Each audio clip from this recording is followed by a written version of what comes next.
Hello everyone. ఏంటి ఇద్దరం ready అయిపోయి ఫోటోలకు పోజులు ఇస్తున్నాం అనుకుంటున్నారా?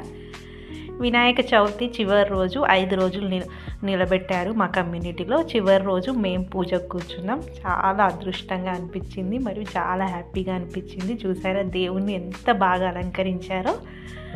పూజకైతే ప్రతి ఇయర్ కూర్చుంటాము. ఈసారి చివరి రోజు మాకు అవకాశం దొరికింది. ముందు రోజు 2 days నేను స్టాల్ ఏర్పాటు చేయడం వల్ల నాకు కుదరలేదు.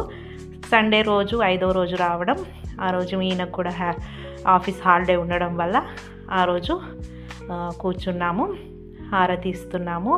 ముందు రోజు అందరూ హారతి ప్లేట్స్ తీసుకొచ్చి అందరూ సమూహంగా హారతి అనేది ఇవ్వడం జరిగింది. ఆ రోజు నేను మిస్ అయ్యాను కాబట్టి ఈరోజు మాత్రం అవకాశం దక్కింది. చాలా సంతోషంగా అనిపించింది.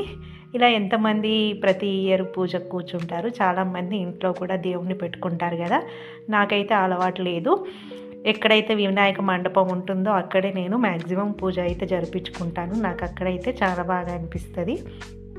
హారతి పాట పాడుకుంటూ దేవునికి హారతి ఇవ్వడం దాదాపు గంటన్నర సేపు పూజ అయితే జరిగింది.